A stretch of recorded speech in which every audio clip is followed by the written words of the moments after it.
God has given us a free salvation with a huge well. అవునా? ఒక ఎప్పటికీ నిలిచే బావి మనకిచ్చాడు.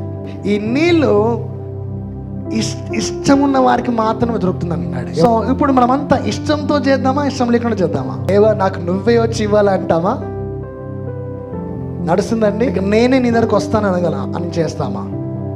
వాక్యం చెప్తుంది, ఎవరైతే ఇష్టంతో వస్తారో ఆ ఆశగల ప్రాణాన్ని దేవుడు, ఇష్టం లేకుండా వస్తే ఏం చేస్తాడు దేవుడు? కోపంగా చేస్తాడు. సింపుల్. ఏం చేస్తాడు? నువ్వు చేసే పని ఇష్టంతో చేస్తే దేవుడు నీకు కావలసిన దీవెన, కావలసిన ఆశీర్వాదాన్ని ఇస్తాడు. ఇష్టం లేకుండా వచ్చి చూడండి, దేవునికి అది ఆయాసం. అవునా?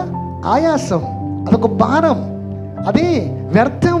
సో ఈరోజు నువ్వు ఇష్టపూర్వకంగా ఏమైనా చేస్తే దేవునికై అది నీకు నిలుస్తుంది.